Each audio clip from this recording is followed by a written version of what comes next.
설교를 시작하기 전에 따로 먼저 광고 말씀 나누려고 합니다. 제가 지금까지 이제 설교를 시작하면서 교회 소개와 사역 전반에 관한 기도 제목을 나눴는데요. 그런데 이제 설교가 너무 길어져서 앞으로는 이제 주일 현장 예배는 가능한 설교만 전하려고 합니다. 그래서 앞으로 교회 소개와 사역 전반에 관한 기도 제목은 녹음한 내용 올리려고 합니다. 설교 전에 올렸던 내용 6월 14일 설교 전반부 발췌한 내용인데 참고하시기 부탁드립니다. 그리고 현재 이제 온라인으로 말씀 들으신 분들 중에 이미 내용 알고 계신 분들은 또 유튜브에 영상 설명란에 시간 표시 누르면 설교 구간으로 이동해서 바로 설교만 들으실 수 있습니다. 또는 이제 영상 설명란에 누르시고 챕터 구간 나눠져 있는데 설교만 들으실 수 있습니다. 유튜브 외에 럼블이라고 한 사이트에 동일하게 이제 설교 올리고 있습니다. 마찬가지로 이제 영상 설명란 들어가면 그 구간 이동해서 설교만 들으실 수 있습니다. 저는 무엇보다 또 조직 스토킹 피해로 어려움 당하는 분들 극단적인 선택하지 않으셨으면 하는 마음으로 계속 알리고 있는데 사역을 위해 기도해 주시기 부탁드립니다. 그리고 이번에 이제 트위터 X도 새롭게 시작하게 됐습니다. 그래서 설교 관련 글들 제가 올리고 있는데 현재 이제 게시글 올려도 게시물 표시는 안 되는 것 같습니다. 그래서 로그인 해야만 또 볼 수 있는지는 모르겠습니다. 근데 앞으로도 이제 복음이 전해지고 소외된 사람들 도울 수 있도록 계속해서 온라인 선교를 위해서도 관심과 기도 부탁드립니다.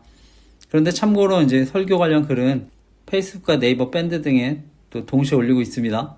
그리고 이제 네이버 밴드는 로그인 없이도 모든 게시글 볼 수 있습니다. 그래서 참고해 주시기 부탁드립니다.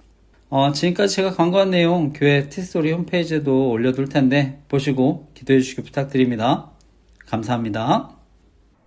오늘 이제 저의 설교를 처음 들으신 분들 계실 수 있다고 생각하는데요. 저희 교회는 사회적 약자들과 소외된 사람들에 대해서 기도하고 있습니다. 그래서 네이버에 잘못된 복음과 영성운동, 기타 이단 사이비 위험성 알리는 블로그를 만들고 나중에 피해자 카페까지 만들게 되었습니다.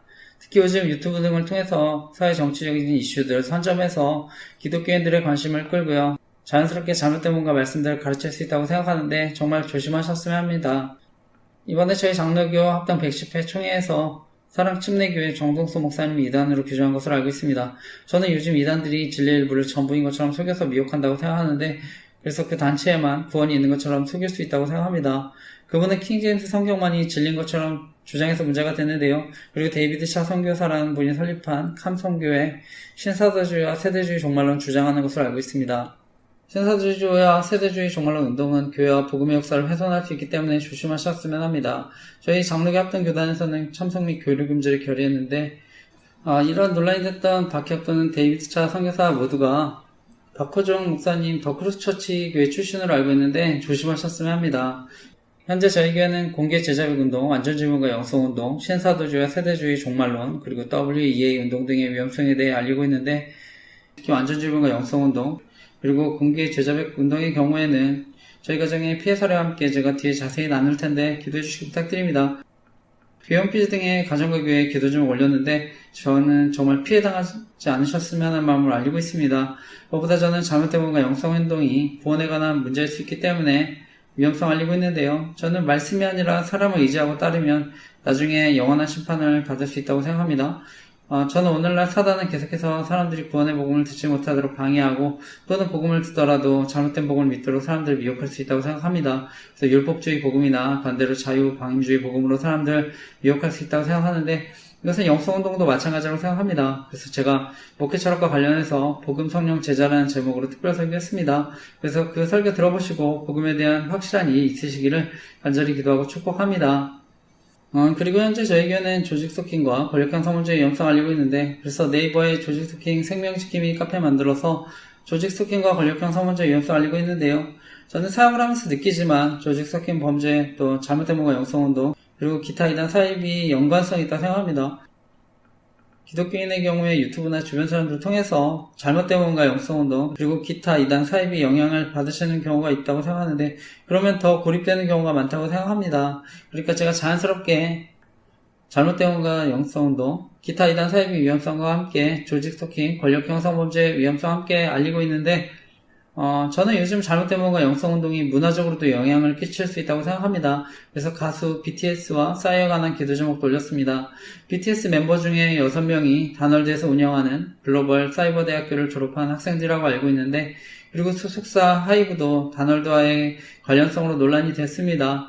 그리고 가수 싸이 장인이 신천지 이만희 씨의 스승으로 알려진 장막성전 유재열 씨라고 해서 논란이 있는데, 저는 영적으로 청소년들과 젊은 사람들까지 영향 끼치지 않도록 기도했으면 좋겠습니다. 그리고 제가 조직 스토킹 피해자들 상담하다 보면 대부분 공통점이 있는데요. 피해당하신 분들 전자기기에 또 해킹이나 보안에 취약하신 여성분들이 많으십니다. 스마트폰 해킹당한 경우에 전원을 꺼도 배터리가 연결된 상태라면 여전히 해킹당한 상태로 주변 소음도 녹음되는 걸로 아는데요. 그래서 스마트폰 자체가 해킹이 되면 통신정보뿐만 아니라 사생활까지 노출돼서 피해를 키울 수 있다고 생각하는데요. 그래서 저는 가능하면 보안이 좋은 최신 폰을 이용하는 게 가장 좋다고 생각합니다. 그리고 폰 자주 안 바꾸시면 아이폰이 보안 업데이트 지원을 오랫동안 해주기 때문에 추천드립니다. 그리고 요즘은 AI가 발전하고 있는데 저는 보안은 안드로이드 폰보다는 아이폰이 더 좋다고 생각합니다. 그리고 윈도우 PC보다는 맥북 등이 더 보안이 좋다고 생각합니다. 저에게 조직 스토킹 피해로 연락 주신 분들 대부분 스마트폰 등의 해킹 피해를 경험하셨는데, 그런데 요즘은 집에 스마트 기기 등을 사용하실 수 있는데 인터넷에 연결된 스마트 기기 등에도 해커들은 악성 코드를 심을 수 있기 때문에 조심하셨으면 합니다. 스마트 기기 등을 해킹당하면 저는 조직 스토킹 같은 범죄에 더 쉽게 노출될 수 있기 때문에 위험하다고 생각하는데 더욱 조심하셨으면 합니다. 그리고 저는 조직 스토킹 범죄의 경우에 가해 방법만 알아도 큰 도움이 되신다고 생각합니다. 이 조직 스토킹 범죄는 NLP라고 하는 심리 가해 방법을 사용합니다.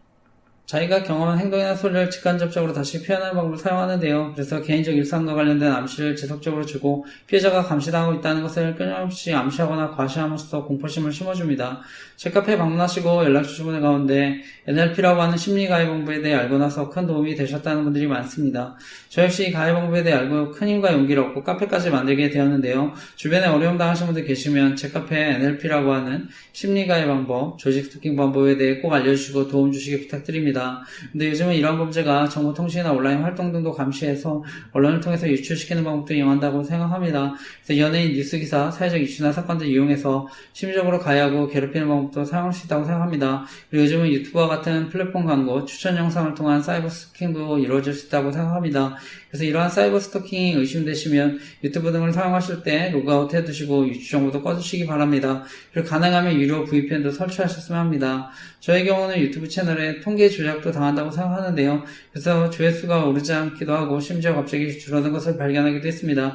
그래서 관련 사진과 함께 기도 제목도 올렸습니다. 그래서 사역에 방해받지 않도록 기도해 주시기 부탁드립니다. 참고로 제 설교는 유튜브 럼블 사이트 동시에 올리고 있습니다. 그래서 둘 중에 하나 이용해서 들으시기를 바랍니다. 그리고 페이스북, 네이버 밴드, 스레드 등에 매주 주일 설교 관련한 내용도 올렸었는데 인스타그램과 연동됐던 스레드는 전부 정지가 됐습니다. 새로 만든 개인 스레드도 설교 관련 내용 올리지 않아도 정지가 됐는데요. 저는 여러가지 사역 정보들 보지 못하도록 방해하는 거라 생각하는데 메타라는 회사에서 페이스북, 인스타그램, 스레드를 운영하는 것으로 아는데 스레드만 정지가 됐습니다.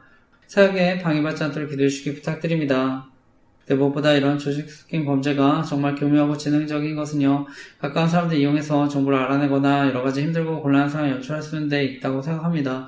그래서 전화나 문자로 안부를 물으면서 정보도 알아내고 약점을 찾거나 만들어서 괴롭히는 방법도 사용한다고 생각하는데요. 특히 카톡이나 문자 같은 경우는 명의를 빌리면 언제든 범죄에 이용할 수 있다고 생각합니다. 그래서 특별한 사건이 생기거나 어떤 장소에 가게 되면 연락하거나 문자나 카톡 등을 보내면서 지능적으로 정보를 알아내거나 괴롭힐 수 있다고 생각합니다. 결국 제가 이러한 범죄를 알리는 가장 큰 이유는 사람들과의 관계를 파괴하고 심지어 생명을 빼앗을 수 있는 심각한 범죄로서 위험성을 알고 있습니다.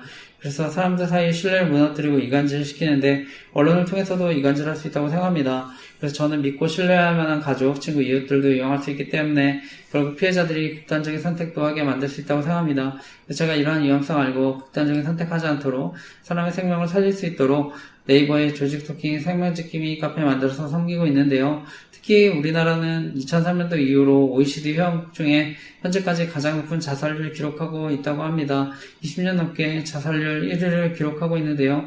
안타까운 것은 대한민국 전체 인구의 12.6%에 불과한 20대 극단적인 선택의 비율이 56.8%나 된다고 하는데, 그래서 앞으로 이런 범죄들 사라지도록 기도해 주시기 부탁드립니다. 그래서 저는 목회자들도 설교를 통해서 동일하게 범죄에 가담할 수 있다고 생각합니다. 그래서 개인정보나 사생활 정보 이용해서 설교를 통해서 교묘하게 조롱하고 괴롭힐 수 있다고 생각합니다. 저는 대학 청년 시절에 이런 범죄에 대해 알고 나서 당시 싸이월드라고 하는 미니 홈페이지에 이러한 글들 올리기 시작했습니다. 그때 이미 영향 있는 목사님과 담임 목사님들이 범죄에 가담할 수 있다는 것을 알게 됐는데요. 제가 하나님 앞에 이러한 피해자들을 돕는 목회자가 되게 해달라고 간절하게 기도했는데, 저는 하나님이 그 길을 인도해 주셨다고 믿습니다. 저는 목회자들이 조직 속인 범죄에 가담하거나 그리고 이와 관련된 권력형 성범죄를 저지르는 것은 아무리 목회자가 큰 약점이 잡혀 이용당한다 하더라도 사람들이 하나님부터 떠나게 만드는 영적인 살인이라고 생각하고 있습니다. 그래서 제가 조직 스토킹 생명을 지킴이 카페 만들어서 복음을 전하고 사람들을 돕고 있는데요. 저는 개인정보 등이 유출되면 아동 청소년들까지 범죄에 노출될 수 있다고 생각합니다. 그래서 엠번번과 같은 사건들 생길 수 있다고 생각합니다.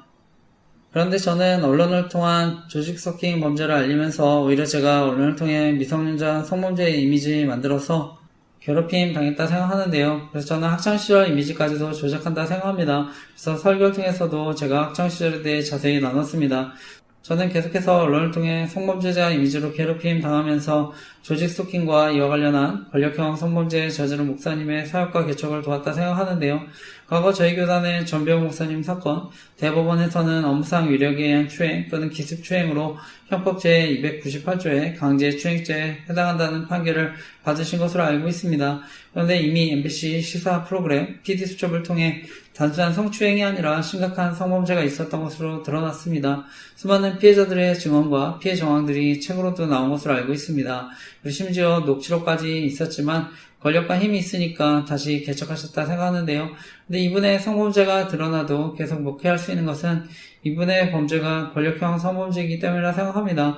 그래서 과거 MBC에서 이런 방송을 했기 때문에 저는 언론을 통해 보수와 진보의 갈등으로, 그 밖에 피해자들과 재판부 책임으로, 그리고 언론을 통해 성범죄 무고 사건이나 남녀 갈등도 이용해서 보호받는다고 생각합니다.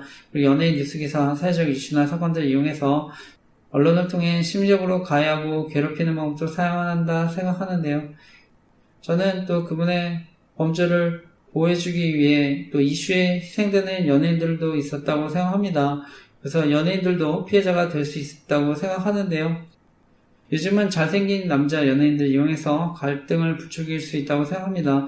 그래서 연예인들도 피해자가 될 수 있다고 생각합니다. 특히 연예인의 경우에 사생활이나 개인정보들이 더 많이 노출되어 있어서 조직 스토킹 범죄의 표적이 되기 쉽다고 생각하는데, 피해자들이 범죄에 이용돼서 피해당하지 않도록 기도했으면 좋겠습니다.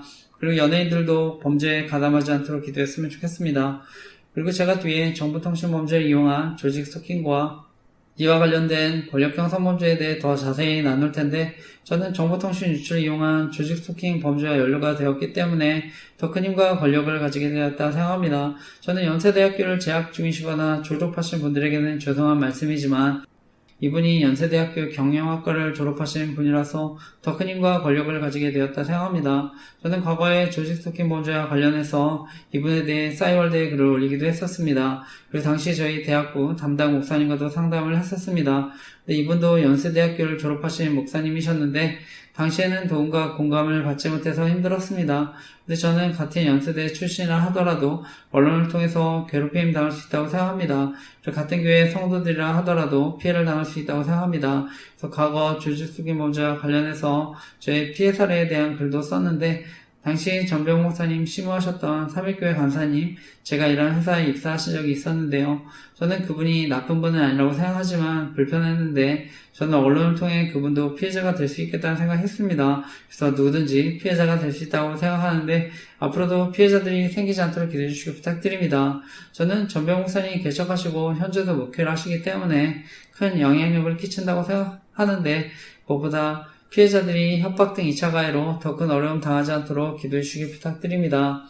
오늘날 성범죄를 저지르면 업종 등 취업 제한도 있는데, 저는 목회자는 더 엄격해야 한다 생각합니다. 특히 목회자 성범죄는 피해자들의 영혼에 깊은 상처, 아픔을 주는 심각한 범죄이기 때문이라 생각합니다. 그리고 목회자 성범죄는 개인의 문제를 넘어서 속한 교단과 교회 전체에 대한 신뢰의 문제로 이어지기 때문에 하나님의 영광을 가릴 수 있다고 생각합니다.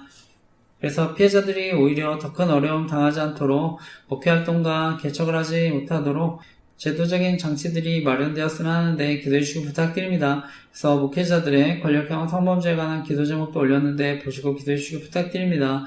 근데 저는 지금도 이러한 범죄가 온라인뿐만 아니라 오프라인 범죄로도 이어진다고 생각합니다. 그래서 과거에도 이런 범죄 알리면서 싸이월드에 닮은 사람을 이용한 범죄에 대해 글도 썼었는데요. 현재 저희 아파트 같은 층의 옆집의 경우에 새롭게 집주인 바뀌고 전세로 들어오신 분들이 계신데요. 현재 전병 목사님 닮은 쌍둥이 두 분이 이사 오셔서 살고 있습니다. 그래서 모른 척하고 살 수는 없어서 인사는 하고 있지만 불편한 마음이 있습니다. 그래서 범죄에 가담하거나 이용당하고 있다면 이러한 범죄들 사라지도록 기도해 주시기 부탁드립니다. 그래서 저는 가해자들 역시 역정보로 더 큰 범죄에 이용되고 나중에 약점이 잡혀서 언제든 피해자가 될 수 있다고 생각하는데요. 그리고 여성 가해자의 경우는 역정보로 성범죄에 노출돼서 피해를 당할 수 있다고 생각합니다. 특히 오늘날 묻지마 폭행 그리고 살인과 같은 심각한 보복 범죄도 일어날 수 있기 때문에 처음부터 가담하지 않으셨으면 하는 마음에 함께 기도했으면 좋겠습니다. 현재 피해자분들 가운데서 과거 자신의 잘못이나 약점으로 인해서 피해 사실에 대해 알리기를 두려워하시는 분들도 계신 것으로 알고 있습니다. 특히 여성들 같은 경우는 피해 사실을 알리면 성적인 수치심 등으로 괴롭힘 당한다 생각하는데요. 저는 언론을 통해서도 성적인 조롱과 괴롭힘 당할 수 있다고 생각합니다. 그리고 제가 카페에 올렸지만 연애 조작을 통한 범죄로 의도적으로 접근해서 성적인 놀잇감 삼을 수 있다고 생각하는데 더욱 조심하셨으면 합니다. 특히 저는 요즘 조직 스킨 범죄가 아동 청소년들까지 표적으로 삼을 수 있다고 생각하는데요. 엠버원과 같이 조직적인 성범죄의 피해자들은 언제든 생길 수 있다고 생각하는데 피해자들이 이러한 피해 당하지 않도록 기도했으면 좋겠습니다. 네, 피해를 당하시는 분들도 주변에 피해 사실을 적극적으로 알리셨으면 합니다. 그래서 계속해서 나쁜 소문을 만들어서 위축시키고 고립시킬 수 있기 때문에 추가적인 피해 당하지 않으시도록 주변에 알리시길 바랍니다. 그리고 도움이 필요하신 분들 계시면 저에게 연락 주시기 부탁드립니다.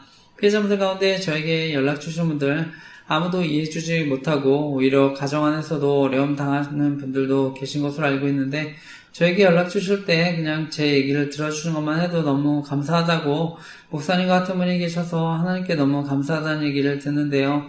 사실 저는 다른 어떤 칭찬이나 격려보다 저에게 큰 힘과 위로가 됩니다. 그래서 이들이 더 나쁜 생각하지 않도록 한 사람의 생명이라도 더 구할 수 있도록 피해자들을 돕는 목회자로 부르신 것에 대해 너무 감사한데 그렇기 때문에 제가 피해자들이 여러 가지 어려움으로 극단적인 선택하지 않도록 제가 이렇게 시간을 들여서 설교 전에 자세히 범죄를 알리고 있는데 사역을 위해 기도해 주시기 부탁드립니다. 그런데 제가 이런 생각하면 지금도 영향 있는 목사님들 가운데 설교를 통해 사역을 방해하고 조롱하는 분들도 계시다 생각하는데요. 실제로 저에게 조직 스토킹 피해로 상담하는 분이 계셨는데 설교를 통해 피해자분을 조롱하고 괴롭혔다 생각합니다. 특히 대형교회 목사님의 경우는 많은 분들이 설교를 듣기 때문에 훨씬 더 영향이 크다고 생각합니다. 저는 교회는 함께 웃고 함께 우는 공동체가 되어야 한다 생각하는데 피해자들이 더 큰 어려움 당하지 않도록 함께 기도했으면 좋겠습니다. 결론적으로 전문가들은 스토킹 범죄가 성폭행 또는 살인사건의 전조적인 행위고 예비적인 행위가 될 수 있기 때문에 가볍게 여기지 말아야 한다고 경고하는데요. 특히 정보를 낸 사람들이 조직 스토킹 범죄에 가담하는 경우 더 강하게 처벌하는 법안 만들어질 수 있도록 기도했으면 좋겠습니다. 그리고 아동 청소년 범죄 강하게 처벌할 수 있도록 기도했으면 좋겠습니다. 무엇보다 주변 사람들까지 큰 피해를 줄 수 있는 심각한 범죄이기 때문에 이러한 범죄에 가담하는 사람들 처벌도 받고 사라지도록 함께 기도했으면 좋겠습니다. 정말 대한민국이 안전하고 행복한 나라가 되도록 함께 기도해 주시기 부탁드립니다. 저는 이러한 심각한 범죄들이 보호받는 것 자체가 오늘날 교회를 조롱하고 복음이 전해지지 못하도록 방해하는 사단의 큰 계략이라 생각합니다. 저는 오늘날 세상의 타락은 결국 교회의 타락이고 저와 같은 목회자들과 영적 지도자들의 타락이라고 생각합니다. 또 무엇보다 목회자들과 영적 지도자들이 범죄에 가담하는 것은 사회에 더 큰 악영향을 끼친다 생각하는데 정말 이러한 범죄들 사라지도록 기도해 주시기 부탁드립니다. 그래서 무엇보다 정말 바른 복음이 전해지도록 기도해 주시기 부탁드립니다. 그 뒤에는 보안과 관련해서 제가 겪은 피해나 주변 사람들 피해 상황에 대해 추가적인 이야기도 더 자세히 나눌 텐데 피해당한 분들 들어보시고 도움받으시기 바랍니다. 그리고 사역을 위해 기도해 주시기 부탁드립니다. 그리고 현재 대한민국 주가는 많이 올랐지만 고환율로 인해 논란이 있는데 저는 물론 반도체 호황도 있지만 최근까지 상법이 3차례 걸쳐 대대적으로 개정된 것으로 아는데 그래서 저는 그 영향도 크다고 생각합니다. 근데 저는 아무리 주식이 많이 올라도 환율이 오르면 문제가 될 수 있다고 생각하는데요. 수입 기업들이나 가계 경제에 그래서 어려움 줄 수 있다고 생각합니다. 그래서 생활물가들이 올라서 어려움 당하지 않도록 함께 기도했으면 좋겠습니다. 특히 중소기업들은 더 어려울 수 있다고 생각하는데 빨리 환율이 안정되도록 함께 기도했으면 좋겠습니다. 그리고 이번에 뉴스를 보니까 정부에서는 부동산을 안정시키겠다는 강력한 의지를 가진 것으로 아는데 저는 시간이 갈수록 오히려 집값도 오르고 빈부격차는 더 커진다 생각하는데 정말 미래 세대를 위해 실효성 있는 정책들이 이루어지도록 함께 기도했으면 좋겠습니다. 현재 부동산도 그렇고 이번에 주식도 그렇고 버블로 인해서 빈부격차 양극화가 더 심해지고 있다고 생각하는데 대한민국을 위해 기도했으면 좋겠습니다. 그리고 요즘 제 전세 사기가 많다고 들었는데 돈이 없는 분들 월세나 전세 대출로 살아야 하는데 제 동생 같은 경우도 서울에 전세 계약했다가 건물이 대출이 안 된다고 해서 계약금 돌려받아야 하는데 법적으로는 계약서에 돈을 돌려받을 수 있다고 하지만 주인은 주지 않겠다고 해서 어려움 겪고 있는데요. 또 소송을 해도 시간도 오래 걸리고 비용도 많이 들어가는데 저는 전세 사기뿐만 아니라 동생 같은 또 피해자들도 언제든 생길 수 있다고 생각하는데 그래서 여러 가지 사기나 기타 문제로 어려움 당하지 않도록 기도했으면 좋겠습니다. 그리고 현재 대한민국 사회를 보면 다른 어느 때보다 더 정치 사회적인 갈등이 크다고 생각합니다. 그러니까 대한민국에 45년 만에 비상계엄도 있었다 생각하는데요. 저는 현재 대한민국의 위기가 지도자분들이 대한민국과 국민들을 생각하기보다는 어떻게든지 권력을 차지하려고 했기 때문에 현재 많은 위기와 어려움이 왔다 생각합니다. 저는 그 중심에 선거의 공정성에 대한 문제가 있다고 생각하는데요. 그래서 선거가 잘못되면 저는 국민이 권력을 주었다는 명목으로 독재할 수 있다 생각합니다. 이번에 대법관 증언법도 통과되고 법 왜곡죄도 통과된 것으로 아는데 그래서 판검사도 고소할 수 있는 세상이 됐습니다. 바라기는 정말 돈과 권력을 가진 사람들이 이러한 법 악용하지 않도록 기도했으면 좋겠습니다.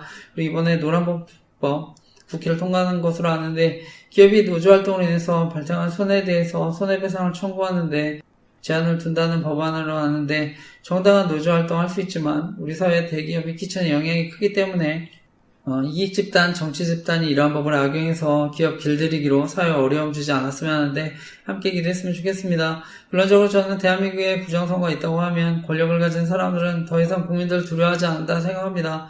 그래서 여당이나 야당이나 다 마찬가지로 생각합니다. 그래서 결국은 국민들이 가장 큰 피해를 당할 수 있다고 생각하는데요.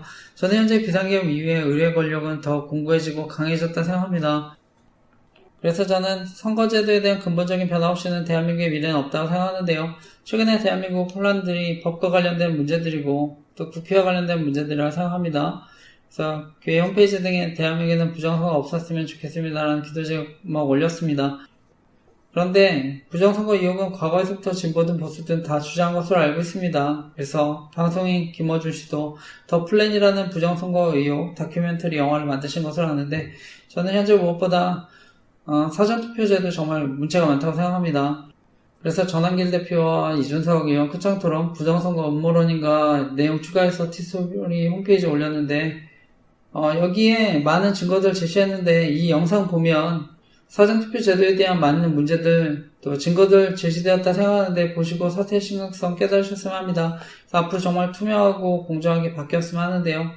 특히 우리나라 경우 중앙선거관리위원장 대법관이 맡고 전국시도 선관위원장 각 지역의 법원장이 맡는다고 알고 있는데 그래서 선거에 문제가 생겨도 나중에 공정하게 판결하기 어렵다 생각하는데요. 선관위는 감사원 등의 직무감찰을 받지 않기 때문에 언제든 문제가 될 수 있다고 생각하는데 그러니까 자녀 채용 특혜와 같은 논란들도 계속 벌어졌다고 생각합니다. 그래서 앞으로 이런 현행 제도와 관행들 바뀌었으면 하는데 기대했으면 좋겠습니다. 독일의 경우 전자개표 해킹 위험성 알고 수작업으로 바꾼 것으로 알고 있는데 저는 대한민국도 공정하고 투명하게 바뀌었으면 하는데요. 대한민국의 투표의 공정성이 회복되도록 함께 기대했으면 좋겠습니다. 저는 여당이든 야당이든 잘하는 부분도 있고 못하는 부분도 있다 생각합니다. 그런데 현재 대한민국 사회는 너무 양극화되었다 생각합니다. 특히 진보와 보수의 갈등으로 진영놀이가 굉장히 심하다 생각합니다. 그래서 이념이나 지역 갈등 끌어들이고 요즘은 세대와 남녀 갈등도 이용한다 생각합니다. 근데 무엇보다 국민의 안전과 생명, 정치적으로 이용되지 않았으면 하는데 과거 우리나라는 세월호 사건이나 무한공항 참사 등을 겪었습니다.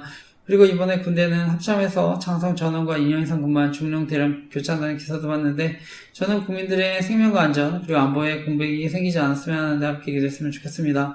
과거 하나님은 이스라엘 죄악 가운데 심판하실 때 공의를 행하고 진리를 구하는 한 사람을 찾으신다고 하셨는데 바라기는 공의가 세워지고 진리가 선포되는 나라가 되도록 기도했으면 좋겠습니다. 과거 영국에는 기독교 정치인 윌리엄 밀워퍼스의 헌신과 노력으로 노예제도가 펼치게 되는데요. 저는 영국에 윌리엄 밀워퍼스 같은 사람이 있었기 때문에 영국이 프랑스와 같이 폐해혁명이 아니라 복음의 혁명이 일어난 줄 믿습니다. 바라기는 정말 대한민국의 하나님을 경외하는 지도자들이 세워지도록 함께 일했으면 좋겠습니다. 그리고 오늘 저의 설교를 처음 들으시는 분들 계실 수 있다고 생각하는데 저에게는 온라인 선교도 하고 있습니다. 그래서 정말 예수님 모르시는 분들 복음을 듣고 예수님 영접하셨으면 하는 마음으로 말씀 전하고 있습니다. 특히 유튜브 재생 목록에 온 세상을 변화시킬 큰 기쁨의 좋은 소식이라는 재생 목록이 있는데 그 중에는 범사역을 인정하라는 제목의 간증 설교도 나눴습니다. 제가 군생활 시절에 잠언 3장 1절에서 6절 말씀하고 많은 은혜를 누렸는데요. 그래서 제가 어떻게 하나님의 은혜를 받고 누렸는지를 간증한 설교입니다. 저는 과거 청주에서 군생활을 하면서 하나님의 은혜를 경험하고 다시 이곳 청주에 와서 개척을 하게 돼서 하나님께 너무 감사한데 그래서 저는 청주가 저의 제2의 고향이라는 마음을 살고 있습니다. 저는 원래 경기도 김포가 고향인데요. 김포의 강릉김씨 집성촌에서 자랐습니다.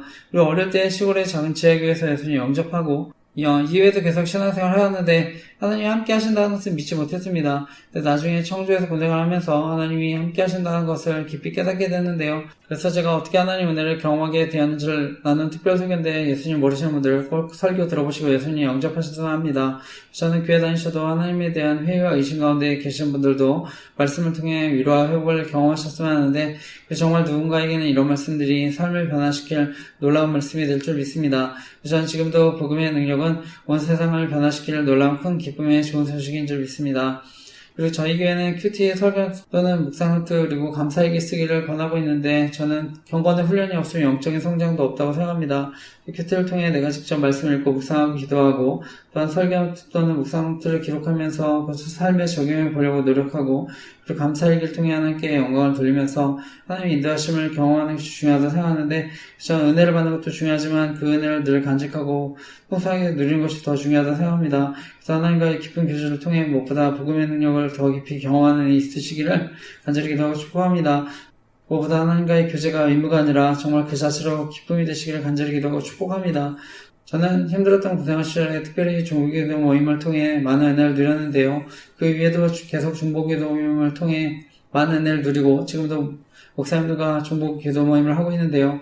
어쨌든 제대하고 그의 2004년도 여름에 수련회에서 예수님을 인격적으로 만나 변화된 삶을 살게 되었다 생각합니다. 그리고 그동안 힘들고 어려웠던 시절에도 하나님이 저를 붙드시고 인도하신 것이 믿어지니까 저에게 의미 없는 하루가 단 하루도 없다는 것을 알게 됐습니다. 그래서 그때부터 지금까지 밀렸을 때도 있지만 하루도 빠지지 않고 감사일기를 써오고 있는데 저는 좋은 일에 대해서도 감사하지만 저의 부족함과 연약함을 발견할 때도 감사하고 있습니다. 그래서 지금까지 많은 은혜를 누리고 있는데요. 그리고 그 후에 저는 당시 온라인을 통해 싸이월드라고 하는 미니 홈페이지에 복음도 전하고 말씀 묵상도 나누게 됐습니다. 그래서 은혜를 경험한 이후에 저는 20대 때서부터 말씀과 복음을 온라인이든지 오프라인이든지 전했다 생각하는데요. 2006년도에는 제가 캄보디아 선교 다녀오면서 킬링필드라는 곳에 가서 위령탑도 보고 톨슬랭이라고 하는 감옥도 보면서 밖에 많은 북한의 성도들과 교회를 위해서 기도했습니다. 그리고 남북한의 복음적인 평화 통일을 위해서도 기도했는데 그리고 그 이후에 저는 미디어의 중요성을 알고 미디어가 건강입니다 라는 글을 쓰기도 했습니다. 당시 싸이월드에 사진과 함께 묵상에 통해 여러 가지 글들을 올렸는데 현재는 그 중에 대표적인 글과 사진 교회 홈페이지에 올렸습니다. 그래서 보시고 기도해 주시기 부탁드립니다. 현재 저는 주안의 교회 그리고 한 사람 지자 선교회라는 이름으로 온라인 선교도 하고 있는데 한 사람의 중요성을 강조하기 위한 것이기도 하고 또한 한 사람의 미디어로서의 중요성을 강조하는 것이기도 한데 저는 이 세상이 저와 여러분의 노력으로 바뀌거나 달라지지 않을 수 있다고 생각합니다. 하지만 복음을 통해 우리의 태도는 바뀔 수 있는데요. 하나님은 특별히 저와 여러분은 하나님과 소통하고 교제하는 미디어로 창조하셨습니다. 그래서 우리를 그리스도의 편지라고 말씀하셨는데, 그래서 우리가 복음을 전한 미디어로 변화될 수 있기 때문에 복음을 전한 미디어로 살아가면 세상이 변화될 줄 믿습니다. 그래서 저는 예수 그리스도 생명의 역사, 복음의 역사를 전하고 복음의 능력이 나타나도록 기도해야 할 줄 믿습니다. 예수님은 하나님 나라는 우리 안에 있다고 말씀하셨는데, 그래서 우리가 가는 곳, 우리의 영향이 미치는 곳이 하나님 나라가 되는 줄 믿습니다. 어쨌든 하나님은 그 이후에도 계속해서 저를 사용하셔서 미디어 사역의 열매를 맺게 해주신 줄 믿습니다.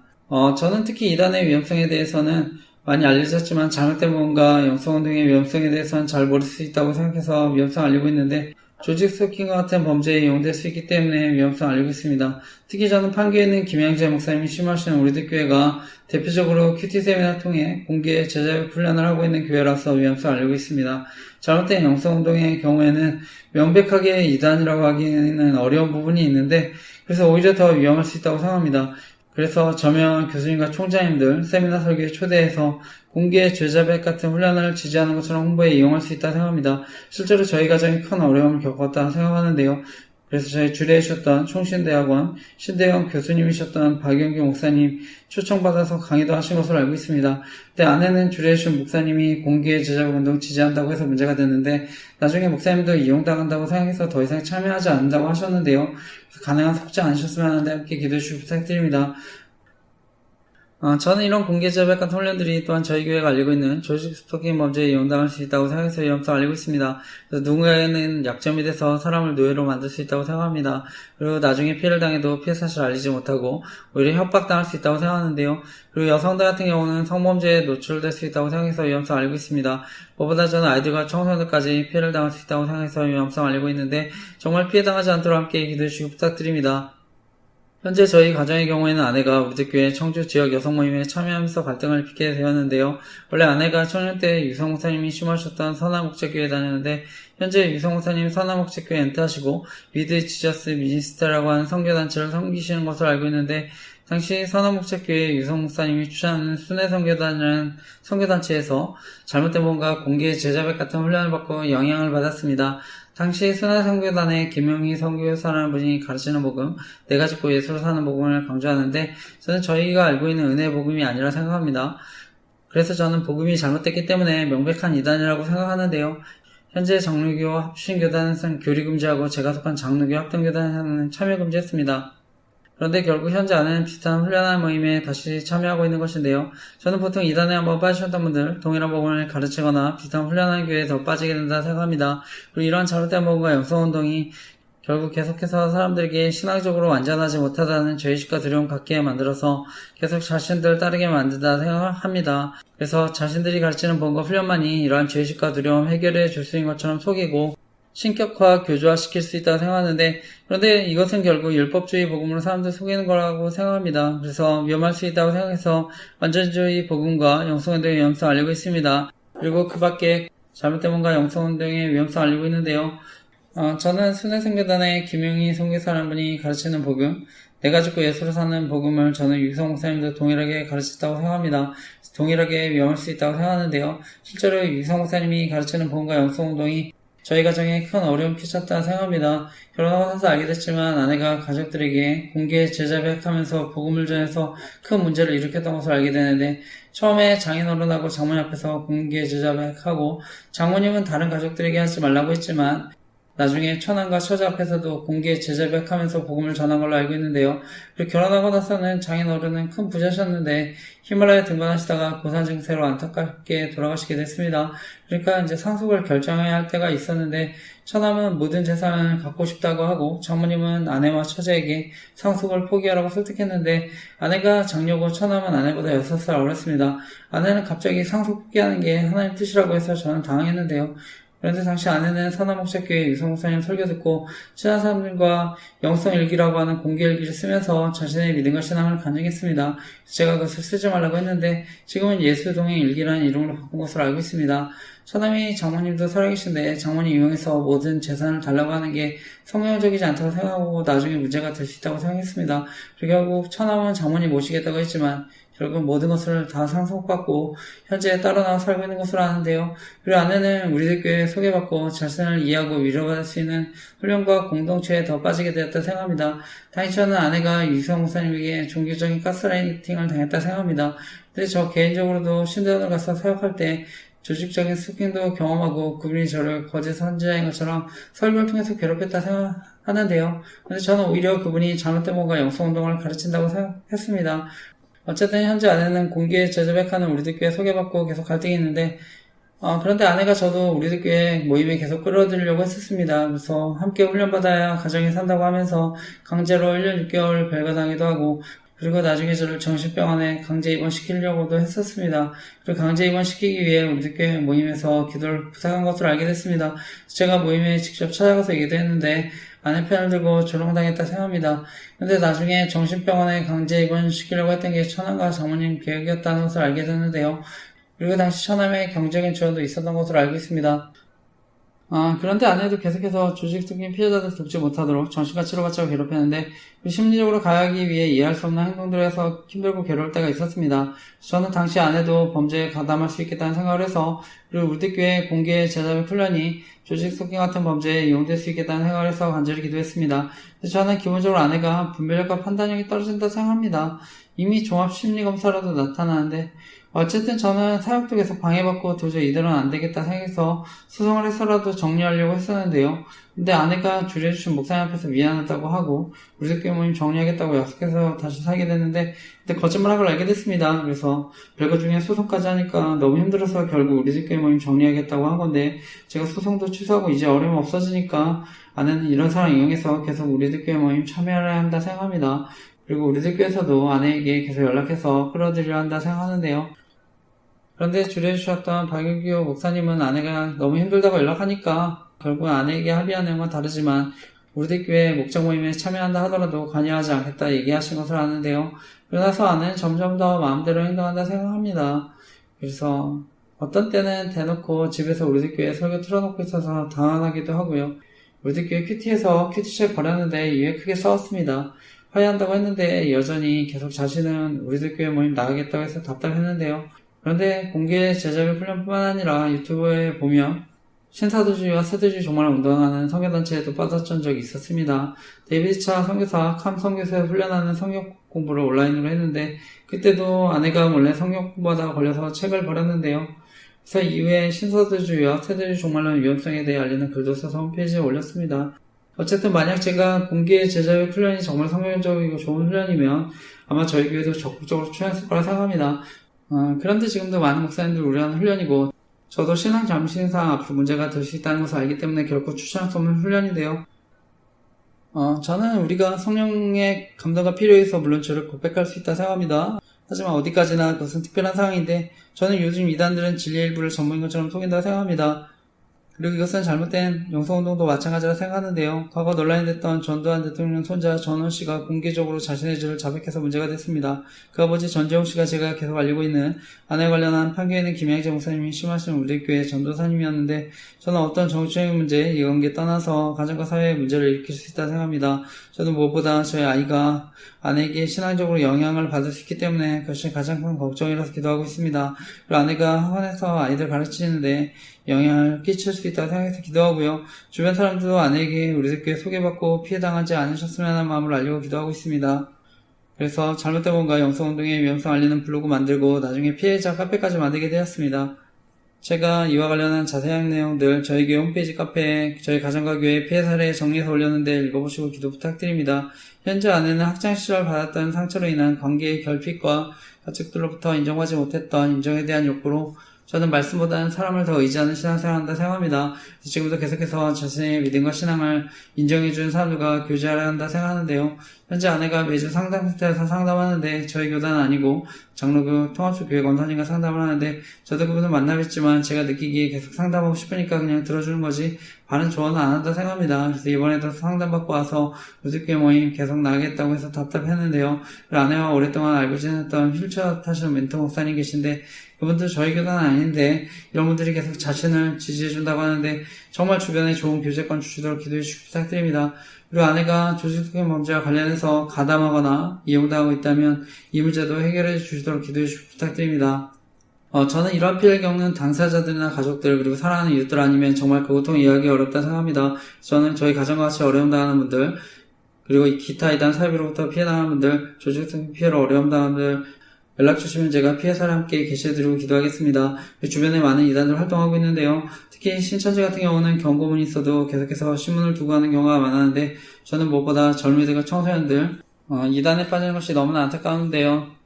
특히 대학교 주변에 많은 이단들이 활동하는 것 같아서 안타까운데 주변에 이단으로 어려움 당하신 분들과 가정들 있으면 기회가 되면 함께 예배도 드리고 성경도 공부했으면 하는데 사역을 위해 기도해 주시기 부탁드립니다. 현재 저에게는 공개 제자율 운동, 안전주의보가 영성운동, 신사주의와 세대주의 종말론, 그리고 WE 운동 등의 위험성에 대해서 알리고 기도하고 있습니다. 그 가운데 WEA라고 하는 세계복음주의연맹 운동의 위험성을 알리고 있는데 저는 복음주의라는 이름으로 혼합된 믿음과 신앙운동으로 사람들을 미혹할 수 있다 생각합니다. 그래서 과거 WC라고 하는 교회 일치운동과 마찬가지로 위험할 수 있다고 생각해서 위험성을 알리고 있는데요. 이 WEA가 WCC와 로마 카톨릭과 함께 동반자로 가고 있기 때문에 이런 포용주의 운동 조심해야 한다 생각합니다. 저 개인적으로는 저희 기독교가 하나됨을 힘써야 한다고 할 때 모든 교단이 반드시 어떤 제도적인 하나됨을 이루어야 한다 생각하지 않습니다. 정치적으로나 제도적으로는 분열도 있고 갈등도 있을 수 있다고 생각합니다. 이미 정치적으로나 제도적으로 하나된 교회가 바로 로마 카톨릭 교회인데요. 그래서 역사를 통해 봤듯이 중앙 집권이 되면 결국 타락할 가능성이 더 크다고 생각합니다. 그래서 중세시대, 중세암흑시대의 말씀과 복음의 변질도 경험하고 십자군 전쟁 같은 문제가 생기는 것도 경험했는데 현재 저희 교단에서는 카톨릭 교회를 가장 규모가 큰 이단으로 여기고 있습니다.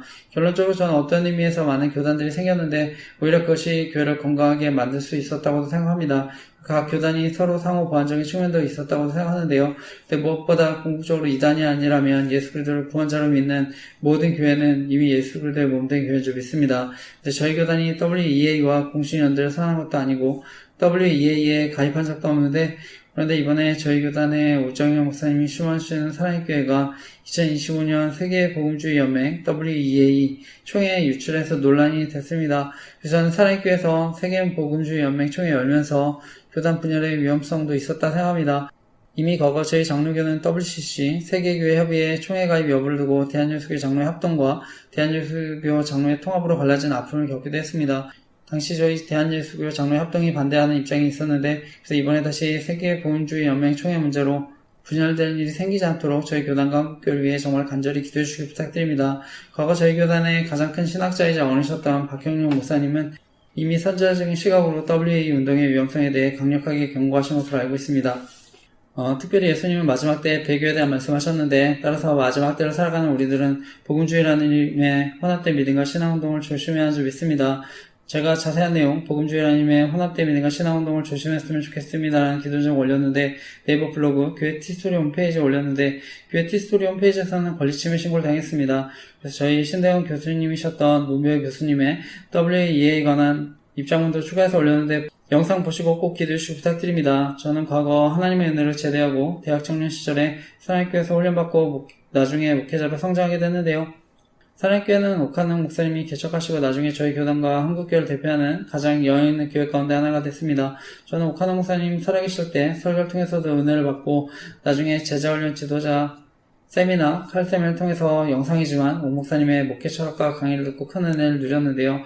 현재는 오정영 목사님이 심호하고 계신데 제가 알기로 사랑교회 심호하시는 오정영 목사님 이제 은퇴도 얼마 안 남으신 것으로 알고 있는데 사랑교회가 저희 교단과 한국교회에 선한 영향력을 끼칠 수 있도록 함께 기도해 주시기 부탁드립니다.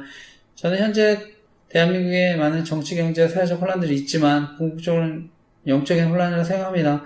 그래서 교회가 먼저 똑바로 주님만 바라보도록 함께 기도했으면 좋겠습니다. 그래서 하나님이 통치하시고 인도해 주시도록 함께 기도했으면 좋겠습니다. 그럼 저는 하나님께서 대한민국의 정치, 경제, 사회적인 문제들도 해결해 주실 줄 믿습니다. 그리고 요즘 통신사에 통신정보 유출에 대한 논란들이 있었는데 저는 저희 조직 스토킹 카페에 통신사 직원부터 해커까지 개인정보 처리자들을 곳곳에 섭외해놓고 이른바 심부름센터 불법 통신소를 운영해온 일당이 경찰에 붙잡혔다는 기사 올렸습니다.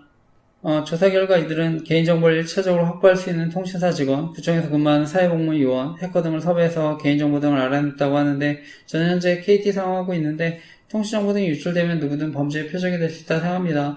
저희 딸 사진 필요하다고 해서 증명사진 카카오톡으로 보냈었는데 저는 유출돼서 언론을 통해 이용당했었다 생각합니다. 그리고 저희 노예 목사님들 카카오톡 단톡방 유출당해서 조롱당했다 생각하는데 저희 딸과 수영에 같이 갔는데 언론을 통해 유출돼서 조롱당했다 생각합니다. 저는 이런 개인정보 등이 유출되면 아동 청소년들까지 범죄에 노출될 수 있다고 생각하는데요. 그래서 저희 교회가 알리고 있는 조직적인 범죄에 이용당할 수 있다고 생각해서 필독공지에 통신사와 개인정보를 다루는 사람들에 관한 기도점을 올렸습니다. 특히 주변 사람도 큰 피해를 줄 수 있기 때문에 정말 이러한 범죄에 사라지도록 함께 기도해 주시기 부탁드립니다. 무엇보다 아동 청소년 범죄에 가담하는 사람들 강력하게 처벌받았으면 하는데 기도해 주시기 부탁드립니다. 이번에 카카오톡은 15년 만에 대대적인 개편을 한 것으로 알고 있는데 그래서 교환 취약점들이 개선돼서 앞으로 국민 메신저 앱으로 신뢰를 받았으면 합니다. 그 밖에 스마트폰 해킹 등의 피해로 어려움 당하는 분들 계시면 피해 당하지 않도록 기도했으면 좋겠습니다. 저 개인적으로는 요즘에 이런 통신정보 유출에 따른 조직 스토킹 피해들 생길 수 있다 보니까 가능한 보안이 좋은 메신저 앱도 사용하고 있습니다. 젊은 사람들은 인스타그램, DM메시지도 많이 이용하고 텔레그램도 많이 이용하는 것으로 알고 있는데 저 개인적으로는 시그널은 앱이 보안이 좋다고 해서 추천드리고 있습니다. 통화나 문자 다 이용할 수 있습니다. 그래서 통신정보 등의 유출로 피해당하시는 분들 계시면 이용해 보셨으면 합니다. 그리고 조직 스토킹 피해자분들 연락하실 수 있도록 시그널로 보안 링크 만들어서 알리고 있습니다. 그리고 텔레그램 링크도 있는데 피해당하신 분들 계시면 이용해 보시고 연락 주시 부탁드립니다. 저는 오늘날 돈과 권력을 가진 사람들이 자신의 기득권을 지키기 위해 저지르는 범죄가 이런 조직 스토킹 범죄라 생각합니다. 그리고 여기에 이익집단, 정치집단, 그리고 이단들도 마찬가지라 생각합니다. 그래서 권력과 힘이 있으면 이러한 사적 제재 범죄가 일어날 수 있다고 생각합니다. 그리고 언론을 통한 교묘한 딥페이크 범죄가 일어날 수 있다고 생각합니다. 그래서 언론을 통해 사람들을 속이고 선동할 수 있다고 생각하는데요. 저의 경우에 할 수만 있으면 설계나 사육정보 알아내서 자신의 이익과 정치적인 공작에 이용하려 한다 생각합니다. 그리고 조직 스토킹 범죄에 가담하는 목사님들도 마찬가지라 생각하는데요. 그래서 설교를 준비할 때나 올릴 때, 그리고 교회 티토리 홈페이지에 접속할 때도 이용당했었다 생각해서 조심하고요. 그리고 주보의 설교에 관한 정보도 이용당했었다 생각해서 조심하고 있습니다. 그리고 설교 영상도 토요일에 올리고 있습니다. 결론적으로 설교를 토요일에 올리게 된 것은 감사하게 생각하고 있습니다. 하나님이 어떻게 인도해주시는지를 돌아볼 수 있어서 너무 감사한데, 어쨌든 저는 지금도 제가 이 자리에 설교하지만 제 설교에 엿들을 수 있으면 언제든 이용당할 수 있다고 생각합니다. 교회가 제하긴 하지만 사무실이나 잠옷실이 있으면 옆에 생활소음 다 들립니다. 그리고 요즘에 기술도 발달했기 때문에 엿들을 수 있으면 정보를 이용할 수 있다고 생각합니다. 어쨌든 그럼에도 이용당하지 않도록 최대한 조심하고 있는데 사역에 방해받지 않도록 기도해 주시기 부탁드립니다. 그리고 제가 그 밖에도 여러가지 기도 제목 나누고 있는데 요즘에는 부정선거 의혹에 대해 알리니까 정치인들을 이용해서 조롱한다 생각합니다. 저는 이미 돌아가신 저희 어머니 이미지까지도 방송을 통해 조롱하고 있다고 생각합니다. 그래서 난 솔로라는 연애 프로그램 PD나 제작진들 범죄에 가담할 수 있다고 생각합니다. 그리고 외할아버지는 지리산에서 특수부대 교관이셨고 야당 국회의원으로도 출마하셨던 것을 아는데 정치적으로 이용했다 생각합니다. 그리고 가까운 친구, 이웃들도 피해를 당한 사람들도 있었다 생각합니다. 대표적으로는 전청조 사건 이용해서 괴롭혔다 생각합니다. 그리고 돌아가신 저희 장인어른 사건도 정치적으로 이용했다 생각합니다. 장인어른의 경우에는 히말라야 등반하시다가 고산 증세로 안타깝게 돌아가셨는데 정치적으로 이용했다 생각합니다. 그래서 전 누구든지 피해자가 될 수 있다고 생각하는데 제가 이와 관련한 기도 제목도 다음 페이지에 올렸습니다. 저뿐 아니라 저희 가족, 가까운 사람들도 어려움 당하지 않도록 기도해 주시기 부탁드립니다. 그 밖에 저희 교회를 방문하시거나 예배 드신 분들, 그리고 연락 주시는 분들도 신상 안에서 괴롭힐 수 있다고 생각하는데 어려움 당하지 않도록 기도해 주시기 부탁드립니다. 그래서 다시 한번 말씀드리지만 정말 이러한 범죄들 사라져서 대한민국이 안전하고 행복한 나라가 되도록 기도해 주시기 부탁드립니다. 오늘은 사명의 자리에서 책임과 의무를 다하기라는 제목으로 하나님 말씀 나누겠습니다. 이제 요즘 기사를 보니까 배제고 야구 학생들이 경기 중에 상대인 광주제일고등학교 학생들 향해서 스타벅스 가야제 등의 구호를 외쳐서 이슈가 된 걸로 아는데요. 저는 이 사건을 보면서 물론 이제 학생들이 1차적으로 잘못한 건 맞지만 그동안 이제 이념이나 지역 갈등 심화시킨 어른들 책임이 더 크다고 생각합니다. 특히 이제 우리나라 사회나 언론을 보면 권력을 가진 사람들은 어떻게 해서든지 국민들 분열을 시켜서 정치적으로 이용하려 한다 생각합니다. 그래서 결국은 국민들이 저는 가장 큰 피해를 당할 수 있다고 생각하는데요. 그래서 앞으로 국민들이나 또 어린 학생들 피해 당하지 않았으면 하는데 함께 기도했으면 좋겠습니다. 그래서 정치적으로 이용당하지 않도록 함께 기도했으면 좋겠습니다. 그리고 이제 저에게 조직 스토킹 피해로 연락 주신 분 가운데 정치적으로 이용돼서 어려움 당하는 분도 계셨는데요. 조직 스토킹 같은 피해에 또 당하지 않도록 또 함께 기도했으면 좋겠습니다. 그리고 이제 오늘도 이제 지난주에 이어서 고린도전서 말씀을 나누는데요. 지난주에 이제 고린도 교인들이 일반 상식으로도 판단할 수 있는 아주 사소한 일들까지도 법정에 이제 가져갔다고 얘기를 드렸습니다. 그래서 이제 바울은요, 스스로 이런 것도 판단하지 못하냐고 이제 책망하는데, 당시 이제 고린도 교회도 어떻게 보면 세상과 같이 약한 사람들을 억압하고 자신의 배를 채우는 도구로서 또 이런 여러 가지 소송이나 재판을 이용한 것인데요. 그래서 이제 바울은 교회도 세상처럼 힘의 논리에 오염되는 것을 저는 용납할 수 없었다 생각합니다. 그래서 교회가 이미 세상을 심판할 지혜와 능력을 가졌다는 것을 다시 강조하는데요. 그리고 마지막에 복음을 다시 강조합니다. 그리고 이제 이어지는 6절 하반절 말씀인데 제가 오늘 나누진 않겠습니다. 오늘 7장을 나눌 텐데 그 6장 하반절은 음행과 관련해서 바울이 그리스도의 몸은 하나님과 연합되었다고 얘기합니다. 여기서 그리스도의 몸은요, 인격을 포함한 우리 신체 전부입니다. 그래서 우리 몸을 하나님께 영광을 돌려야 한다 말씀하는데요. 그리고 이제 오늘 이어지는 말씀입니다. 그래서 오늘 말씀의 제목은요, 사명의 자리에서 책임과 의무를 다하기라는 제목으로 하나님 말씀 나누려고 하는데, 오늘도 말씀을 통해 하나님이 저와 여러분 교훈하시고 이번 주도 말씀 붙잡고 살아갈 때 하나님의 사랑과 인도하심을 경험하는 저와 여러분 되시기를 간절히 기도하고 축복합니다. 그리고 저는 이제 새로 믿은 분들이나 교회를 오래 다니셔도 말씀에 대해 어려워하실 수 있는 분들 계실 수 있다고 생각하는데요. 성경이 어렵게 느껴지시는 분들, 다른 버전의 쉬운 성경도 읽으셨으면 합니다. 그래서 말씀을 통해 더 깊은 은혜 누리시기를 간절히 기도하고 축복합니다. 오늘 이제 제가 여러분과 나누고 싶은 핵심적인 교훈은요, 우리는 이제 가정이라고 하는 사명의 자리에서 책임과 의무를 다할 때 비록 이제 어려움이 있더라도 또 인내를 배우고 은혜를 공급받게 된다고 하는 것입니다. 바울은 이제 고린도서 6장까지 교회의 무질서, 어떤 도덕적인 무질서에 대한 또 책망과 훈계를 했습니다. 그리고 이제 오늘 7장부터는요, 고린도 교회가 이제 바울에게 보낸 편지에 대한 바울의 답변이 됩니다. 그래서 먼저는 이제 결혼과 관련된 문제에 대해서 이제 다루게 되는데요. 오늘 다시 한번 그 말씀, 고린도전서 7장 1절에서 5절 말씀을 다시 함께 읽어보겠습니다. 읽겠습니다. 시작. 너희가 쓴 문제에 대하여 말하면 남자가 여자를 가까이 아니함이 좋으나 음행을 피하기 위하여 남자마다 자기 아내를 두고 여자마다 자기 남편을 두라. 남편은 그 아내에 대한 의무를 다하고 아내도 그 남편에게 그렇게 할지라. 아내는 자기 몸을 주장하지 못하고 오직 그 남편이 하며 남편도 그와 같이 자기 몸을 주장하지 못하고 오직 그 아내가 하나니 서로 분방하지 말라.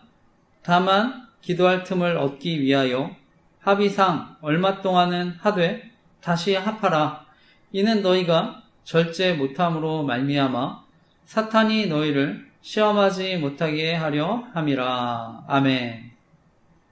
말씀을 보면은요, 이제 바울은 고린도전서 6장까지 교회의 어떤 무질서, 도덕적인 무질서에 대한 책망과 훈계를 했습니다.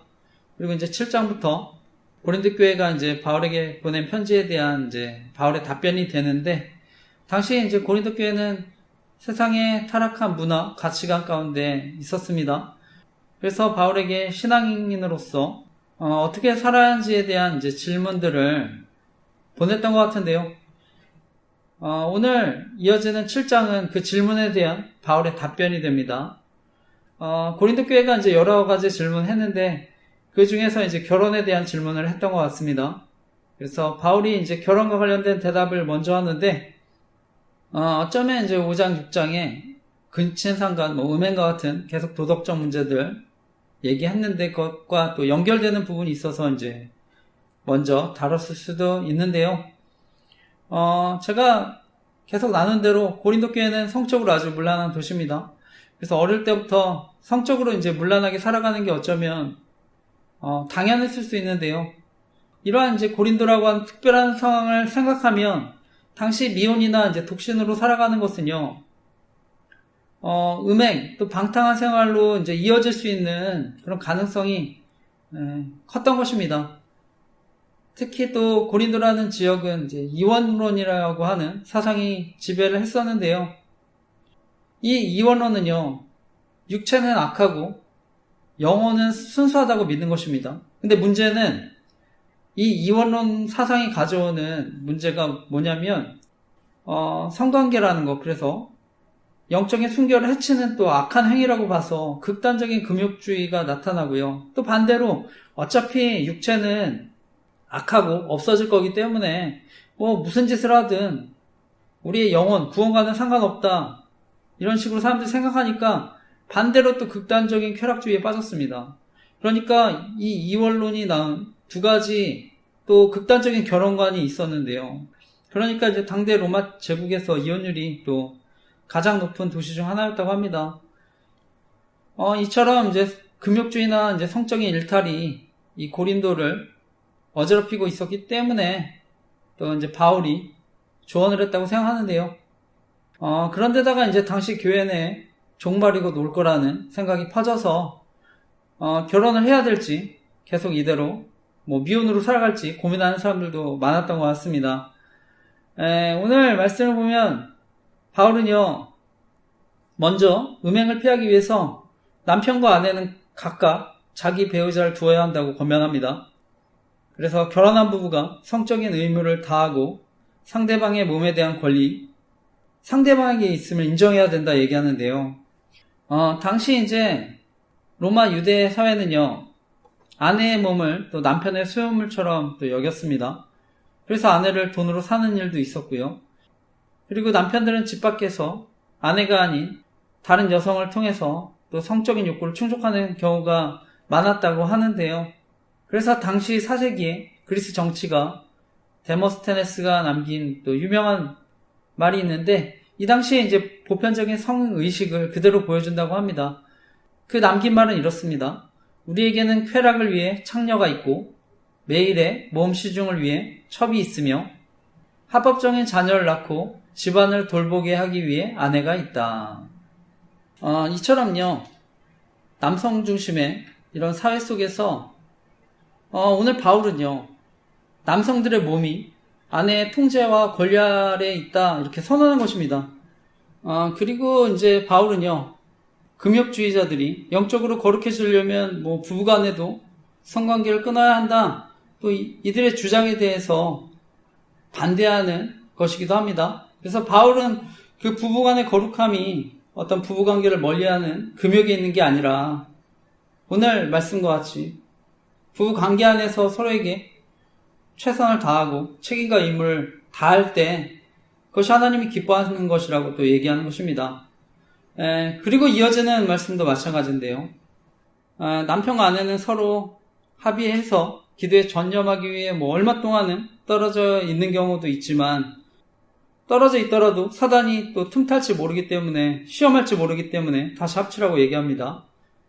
기도와 영적인 훈련이라 할지라도 배우자를 이제 장기간 방치하는 것은 위험하다고 이제 얘기하는데요. 따라서 결국 부부가 책임과 의무를 다해야 된다고 얘기합니다. 저는 아무리 뜨거운 감정으로, 열정으로 시작한 결혼 생활이라 하더라도 하루하루 이렇게 지탱해가고 결혼 생활을 완성해가는 것은 결국 책임과 의무라고 생각합니다. 그래서 우리가 좋을 때 사랑하는 것은 누구나 할 수 있지만 힘들 때 인내하면서 또 약속을 지키는 것은 힘든데요. 성경에서 말하는 사랑은 결단하는 의지적인 선택입니다. 그래서 고린도전서 13장 우리가 사랑장으로 알려졌는데, 바울은 이제 사랑을 모두 의지적인 인내, 태도를 요구하는 동사들로 설명합니다. 그래서 사랑은 오래 참고 시기하지 아니하며 성내지 아니하며 모든 것을 참으며 모든 것을 믿으며 모든 것을 바라며 모든 것을 견디느니라 얘기하는데요. 결국 오래 참는 거, 성내지 않는 거, 견디는 것에 대한 얘기인데, 이런 감정들은 저절로 우러나는 건 아닙니다. 그래서 좋을 때의 기억이 부부를 즐겁게 만들 수 있지만, 때로는 힘들 때 또 서로 포기하지 않고 지켜낸 약속들이 오히려 부부를 더욱 견고하게 만든다 생각합니다. 바라기는 저와 여러분 여러 가지 가정의 어려움 또 문제들이 있을 수 있지만, 또 맡겨주신 신실한 의무를 또 다하며 살아가는 저와 여러분 되시기를 간절히 기도하고 축복합니다. 그리고 이제 이어지는 말씀, 미혼에 대한 이제 조언의 말씀입니다. 이어지는 말씀, 고린도전서 7장 6절에서 9절 말씀, 이어지는 말씀도 이어서 읽어보겠습니다. 읽겠습니다. 시작. 그러나 내가 이 말을 함은 허락이요 명령이 아니니라. 나는 모든 사람이 나와 같기를 원하노라. 그러나 각각 받은 자기의 은사가 있으니 이 사람은 이러하고 저 사람은 저러하니라. 내가 결혼하지 아니한 자들과 과부들에게 이르노니 나와 같이 그냥 지내는 것이 좋으니라. 만일 절제할 수 없거든 결혼하라. 정욕이 불같이 타는 것보다 결혼하는 것이 나으니라. 아멘. 바울은 이제 또 미혼인 사람에게 충고로 드리는 말씀이라고 얘기합니다. 그러면서 이제 이것은 하나님의 명령이나 말씀은 아니라고 얘기합니다. 현재 이제 결혼하지 않은 사람들, 미혼, 독신으로 지내는 게 이제 더 좋다고 얘기하는데요. 그런데 이제 제가 뒤에 자세히 나누겠지만 이 말씀 오해하면 안 됩니다. 바울은 이제 가정에 얽매이지 않고 또 주일에 헌신하기를 바라는 마음에서 이런 얘기를 했는데요. 그리고 당시 이제 초대교회 상황과도 관련이 있을 수 있습니다. 그래서 바울이 고린도전서 7장 26절에도 말씀하지만 내 생각에는 이것이 좋으니 곧 임박한 환난으로 말미암아 사람이 그냥 지내는 것이 좋으니라 말씀하는데요. 이것은 당시 이제 초대교회 성도들이 로마 제국의 극심한 박해, 또 사회적 소외라는 거대한 환난을 앞두고 있던 상황이 하는 말씀입니다. 그래서 바울은 결혼한 사람들이 가족 때문에 어떻게 보면 환난의 때에 더 큰 고통을 겪을 수 있기 때문에 독신으로 지낼 수 있다면, 아직 결혼하지 않았다면 또 그것도 좋다고 얘기하는 것인데요. 실제로 이제 바울의 염려대로 얼마 지나지 않아서 기독교는 로마 제국의 심한 박해를 받게 됩니다. 그러니까 이제 오늘 이 바울의 말씀은 또 비극적인 현실에 대한 선지자적인 선포일 수도 있습니다. 그리고 이 바울의 겉면에는 예수님의 말씀과도 연결이 됩니다. 예수님도 그날에는 아이 벤 자들과 젖 먹이는 자들에게 화가 있으리로다 말씀하셨는데, 그런데 중요한 것은요, 정욕을 절제할 수 없으면 결국은 결혼하는 게 더 낫다고 얘기합니다. 앞서 나온 대로 이제 고린도는요, 당시 성적으로 매우 문란한 도시였기 때문에 유혹이 너무나 많았습니다. 그러니까 미혼이나 독신으로 저는 신앙생활 하는데 더 어려울 수 있었다 생각하는데요. 그래서 성적인 욕구를 잘 다스릴 수 있는 사람에게는 독신이 좋을 수 있지만, 그렇지 않으면 결혼하는 것이 더 낫다고 얘기하는 것입니다. 이것은 과부들도 마찬가지고요. 자신을 절제할 수 없거든 다시 결혼하라고 하는데요. 당시 이제 금욕주의자들은요, 독신이 어떻게 보면 결혼보다 더 거룩한 것으로 또 생각했던 것 같은데요. 그러니까 이제 결혼과 독신은 거룩함을 나누는 계급으로도 생각했던 것 같습니다. 디모데전서 4장에서 그러니까 바울은요, 이런 금욕주의자들의 주장에 대해서도 강도 높게 책망합니다. 그래서 혼인을 금하고 어떤 음식물을 먹지 말라고 할 터이나 음식물은 하나님이 지으신 바니 믿는 자들과 진리를 아는 자들이 감사함으로 받을 것이니라. 아멘 말씀하는데요. 바울은 이처럼요, 혼인을 금하는 사람들, 또 어떤 음식 가려 먹으라고 하는 사람들 책망합니다. 결론적으로 바울은 독신의 은사도 하나님 나라를 위한 것이고 결혼의 은사도 하나님 나라를 위한 것이라고 얘기합니다. 현재 이제 카톨릭 교회는 성직자에게 독신 서약을 받는 것으로 알고 있습니다. 그런데 저희 개신교 종교 개혁자들은 독신 서약을 하지 않습니다. 저는 이것이 더 성경적이라고 생각합니다. 그리고 이제 저 개인적으로는 목회자도 또 결혼을 해야 성도들의 실제 삶을 저는 깊이 공감하고 이해할 수 있다고 생각합니다. 그래서 부부 갈등, 육아의 여러 가지 피로의 문제, 자녀 교육 문제, 또 가정의 여러 가지 또 생활하면서 부딪히는 문제들, 아마 직접 이제 경험을 해봐야 성도들 더 깊이 이해하고 위로할 수 있다고 생각하는데요. 무엇보다 가정이 작은 교회입니다. 그래서 저는 또 가정이 가장 작은 목회 현장이기 때문에 또 중요하다 생각하는데요. 특별히 저 개인적으로는 결혼의 가장 큰 장점, 저는 자녀가 주는 기쁨이라고 생각합니다. 그래서 저는 자녀를 통해서 정말 천국의 기쁨을 경험하도록 하나님이 만드셨다 생각합니다. 최근 이제 인구학 및 심리학 연구에 따르면 자녀를 양육하는 부모들은 옥시토신이라는 사랑과 유대감의 호르몬, 또 도파민, 성취감의 호르몬이 자녀와의 교감을 통해서 자연스럽게 분비된다고 얘기합니다. 그래서 자녀를 키우는 동안 힘들긴 하지만 자녀가 자라는 모습을 보면서 영혼 깊숙한 곳에서 솟아나는 생명력과 기쁨을 누리게 된다고 하는데요. 그리고 이제 무엇보다 이제 자녀를 기르면서 하나님의 사랑을 더 깊이 이해할 수 있다고 생각하는데요. 기독교 윤리학 및 종교 심리학 연구에 따르면 기독교인들이 하나님의 사랑을 지식에서 실제로 경험하게 되는 가장 결정적인 계기 중에 하나가 첫 자녀의 출생이라고 얘기합니다.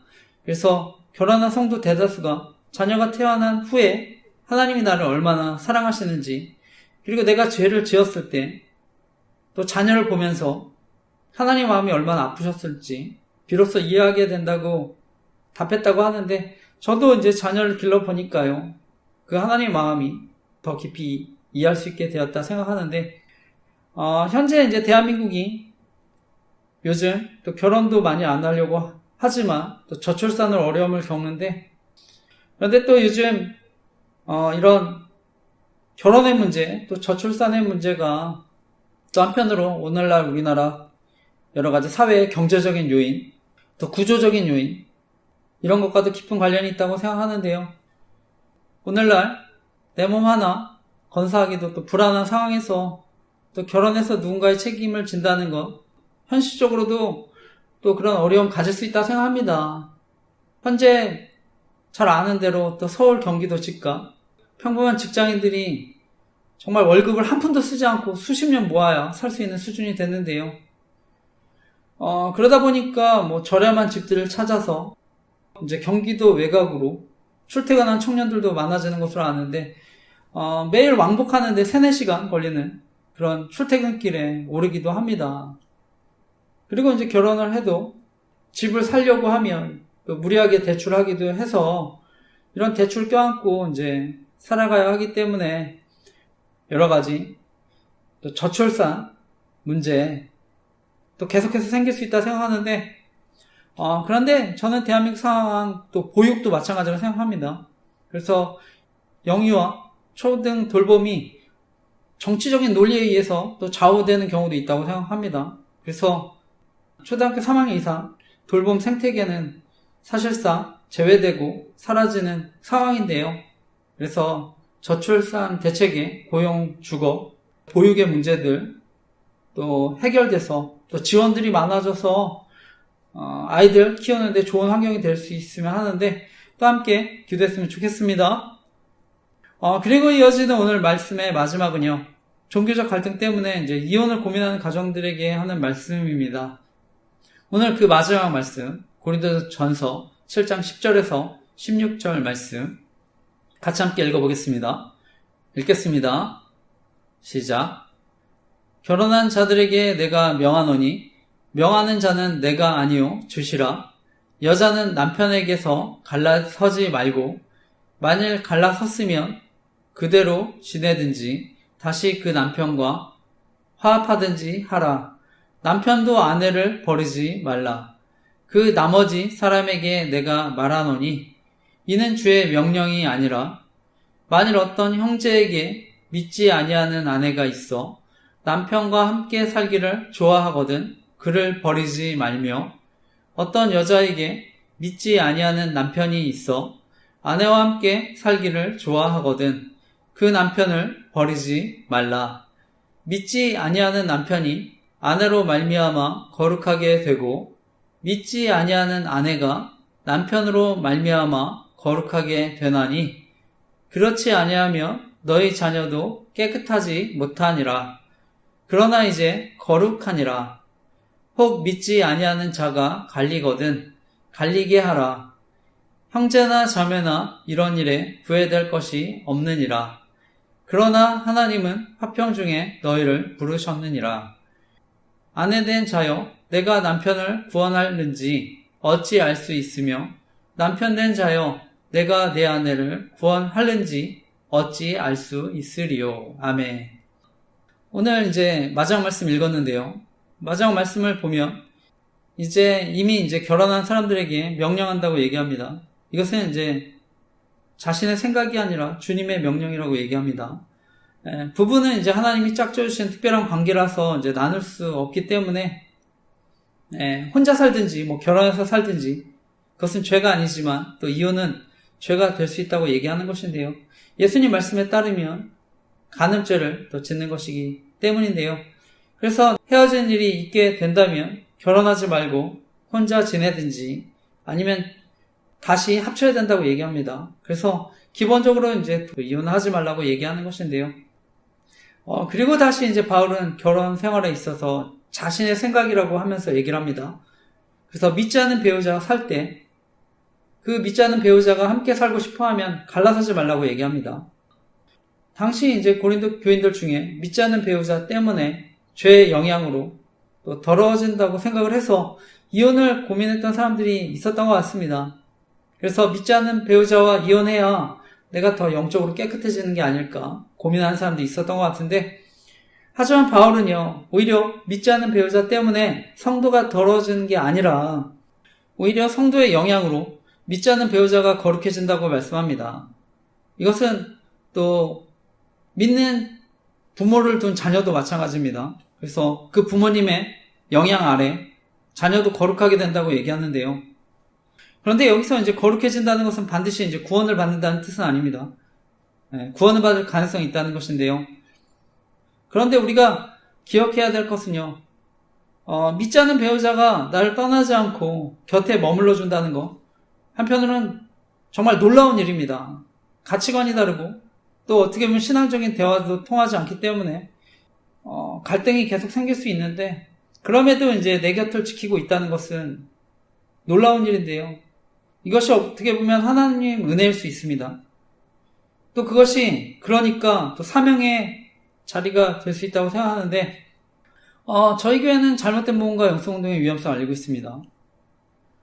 특히 이제 저는 판교에 있는 김양재 목사님이 시무하시는 우리들 교회가 대표적으로 큐티 세미나 통해서 공개 제자배 훈련을 하고 있는 교회라서 위험성을 알리고 있습니다. 또 아내의 경우에 이제 우리들 교회 청주 지역 여성 모임에 또 참여하기 때문에 제가 또 갈등도 빚고 있는데, 명백하게 뭐 잘못된 영성 운동을 한다고 해서 이단이라고 하기는 어려운 부분이 있으니까 오히려 저는 그래서 더 위험할 수 있다고 생각합니다. 그러니까 이제 저명한 교수님, 총장님들 세미나 설교에 초대해서 공개 제자백 같은 훈련 지지하는 것처럼 홍보해서 사람들 미혹할 수 있다 생각하는데, 실제로 이제 저희 가정이 이런 식으로 해서 어려움 겪었다 생각합니다. 저는 이런 공개 제자백 같은 훈련들, 또 저희 교회가 알리고 있는 조직 속임 범죄에 이용당할 수 있다 생각합니다. 그래서 위험성 알리고 있습니다. 그래서 누군가에게는 약점이 돼서 사람을 노예로 만들 수 있다고 생각합니다. 그리고 피해를 당해도 이제 알리지 못하고 오히려 협박당할 수 있다고 생각하고요. 여성들 같은 경우는 성범죄에 노출될 수 있다고 생각해서 위험성 알리고 있습니다. 저 같은 경우는 함께 또 훈련받지 않으면 같이 살 수 없다고 해서 제가 강제로 1년 6개월 별거당하기도 하고요. 나중에 이제 저를 정신병원에 강제로 입원시키려고 해서 어려움 겪기도 했습니다. 물론 이제 강제로 정신병원 입원시키려고 했던 게 천안가 장모님 계획이었다는 것은 알게 됐지만, 그런데 아내도 당시에 이제 심리적으로 가해하기 위해서 이해할 수 없는 행동들을 해서 저는 아내도 범죄에 가담할 수 있겠다는 생각을 해서 간절히 기도했는데요. 그러니까 제가 더욱 이제 주변에 저와 같은 피해 당하지 않으셨으면 하는 마음을 알리고 기도하고 있습니다. 그래서 제가 잘못된 뭔가 영성운동, 위험성 알리는 블로그도 만들고, 또 마찬가지로 조직적인 범죄, 위험성 알리는 카페 만들어서 계속 알리고 있는데, 저는 이제 무엇보다 저희 아이가 또 아내에게 신앙적으로 영향을 받을 수 있기 때문에 그것이 가장 큰 걱정이라서 기도하고 있습니다. 그리고 아내가 이제 학원에서 아이들 가르치는데 영향을 끼칠 수 있다고 생각해서 기도하고요. 또 주변 사람들도 아내에게 또 우리들 교회 소개받고 피해당하지 않으셨으면 하는 마음으로 알리고 기도하고 있습니다. 그래서 간절히 또 기도해 주시기 부탁드립니다. 결론적으로 저는 가정의 문제 제가 다 이해할 수 없지만, 또 하나님께서 이런 상황을 통해서 잘못된 뭔가 영성운동의 위험성 알리고 또 조직 스토킹 범죄 위험성 알리는 사역을 하게 되었다 생각하는데요. 그래서 앞으로도 계속해서 또 가정과 사역을 위해 기도해 주시기 부탁드립니다. 그리고 이제 이어지는 말씀에 바울이 이런 가정의 문제를 다루면서 또 믿지 않는 배우자가 떠나겠다고 하면 억지로 매달려서 평화를 깨지 말라고 얘기합니다. 그래서 마음의 평화를 지키라고 하는 것인데요. 어떻게 보면 이러한 문제로 인해서 극심한 어떤 영적인 불안, 또 죄책감에 시달릴 수 있기 때문에 화평을 지키라고 얘기한 줄 믿습니다. 살다 보면은요, 정말 우리 인생이 우리 뜻대로 저는 되지 않는다 생각합니다. 성경을 보면 사도 바울이 결혼을 했었는지 아니면 원래 독신이었는지는 정확히 알 수 없습니다. 하지만 이제 성경을 연구하는 사람들이 바울이 당시 사내들인 공회원이었기 때문에 결혼했을 가능성이 크다고 얘기합니다.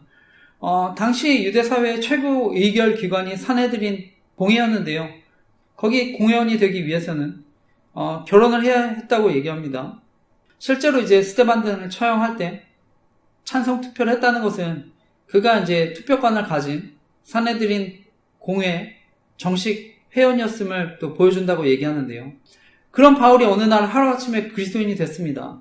만약에 이제 그런 상황에 유대교 가치관을 철저히 따르는 아내, 그 장인 가문의 입장에서는 바울을 배신자로 여겼을 수 있습니다. 그래서 이혼을 요구하며 떠났거나 친가로 이제 돌아갔을 가능성이 있는데요. 그래서 이러한 관점에서 만약 보게 된다면 오늘 바울이 부부 문제를 다룰 때 불신자 부부의 이혼 문제에 대해서 마음의 평화를 위해서 보내주라, 얽매이지 말라, 저는 말할 수 있었다고 얘기합니다. 자신이 어떻게 보면 아내에게 버림받고 그 고통과 죄책감을 통과해본 당사자였기 때문에 저는 이런 고백을 할 수 있다 생각하는데요. 빌립보서 3장 7, 8절에도 바울의 고백이 나옵니다. 그러나 무엇이든지 내게 유익하던 것을 내가 그리스도를 위하여 다 해로 여길 뿐더러 또한 모든 것을 해로 여김은 내 주 그리스도 예수를 아는 지식이 가장 고상하기 때문이라. 내가 그를 위하여 모든 것을 잃어버리고 배설물로 여김은 그리스도를 얻고 고백하는데요. 바울은 실제로 어떻게 보면 예수님 믿음으로써 자신의 목숨 빼고는 모든 것을 다 잃어버린 사람이었을 수 있습니다. 유대 사회에서 정말 촉망받던 엘리트 청년 지도자에서 하루아침에 동족들에게 배신자로 돌팔매질을 당하고 어떻게 보면 사형의 위협을 받는 도망자 신세가 되는데요. 게다가 더 나아가 가정까지도 잃었을 수 있습니다. 그러니까 빌립보서의 고백은요, 자신의 피 묻은 간증이자 삶의 고백이었을 수 있습니다. 그러나 무엇이든지 내게 유익하던 것을 내가 그리스도를 위하여 다 해로 여길 뿐더러 또한 모든 것을 해로 여김은 내 주 그리스도 예수를 아는 지식이 가장 고상하기 때문이라. 내가 그를 위하여 모든 것을 잃어버리고 배설물로 여김은 그리스도를 얻고. 바울은요, 사내들인 공회원으로서 누릴 수 있는 막강한 기득권, 권력, 명예, 어쩌면 가문, 아내까지 잃었지만 저는 그리스도를 얻었기 때문에 여러 가지 고난 속에서도 삶의 의미와 목적을 발견하며 흔들림 없이 살아간 줄 믿습니다. 바로 그 복음이 얼마나 놀라운 은혜인지 알았기 때문에 이런 여러 가지 어려움이 이긴 줄 믿습니다. 오늘 마지막 이어지는 말씀을 보면요, 그렇다고 바울이 결코 저는 이혼을 정당화하려고 하지 않았다 생각합니다. 결국 바울은요, 화평 중에 너희를 부르셨느니라 이렇게 얘기할 때 저는 또 믿지 않는 배우자 가운데 화평한 관계를 만들어야 한다는 의미도 있다 생각합니다. 그래서 마지막에 바울은 믿지 않는 배우자를 구원할 수 있는 희망에 대해서 얘기합니다. 이혼하지 않고 살다 보면 믿지 않는 배우자가 구원하게 될지 어떻게 아느냐, 희망적인 질문으로 끝나는데요. 결국 바울은요, 결혼했으면 거기에 하나님의 뜻이 있을 수 있다고 얘기하는 것입니다. 당시 이제 고린도 교회 안에서 한 사람 예수님 믿게 되었는데 다른 사람 여전히 우상을 숭배하거나 믿지 않는 사람 있었던 것 같은데, 그래서 갈등이 계속되니까 결혼을 유지해야 되나 깨야 되나 현실적인 문제로 갈등을 겪는 부부들 있었다 생각합니다. 그래서 이러한 극심한 부부 갈등 속에서 오늘 바울 메시지를 던진 줄 믿습니다. 그래서 화평을 얻으라고 하는 줄 믿습니다. 또 거기에 하나님의 뜻과 부르심이 있다고 말씀하는 줄 믿습니다. 저 개인적으로 제 말씀을 듣는 분들 가운데 현재 또 미혼이신 분들, 또 배우자 위해서 기도하시는 분들 계실 줄 압니다. 저는 어떤 조건보다 신앙의 배우자 만나셨으면 합니다. 또 바른 복음과 신앙을 가진 분 만나셨으면 합니다. 오늘날 많은 사람들이요, 이혼 사유로 성격 차이나 경제적인 이유로 이제 부딪힌다고는 하지만 그 갈등의 뿌리를 깊이 내려가 보면은요, 결국은 세계관과 가치관의 충돌인 경우가 많습니다. 신앙이라는 것은요, 단순히 일요일에 교회 가느냐 마느냐 문제가 아닙니다. 돈을 어디에 쓸지, 자녀를 어떻게 키울지, 시간을 어떻게 보낼지, 이게 기준이 되기 때문입니다. 저는 바라기는 정말 하나님의 뜻대로 가정을 세워갈 수 있는 정말 믿음의 배우자 만나시길 바랍니다. 저는 또 기도하는 가운데 정말 하나님이 마음 주셔서 또 결혼하셨다면 저는 이미 하나님이 가장 좋은 배우자를 주셨다고 생각하는데요.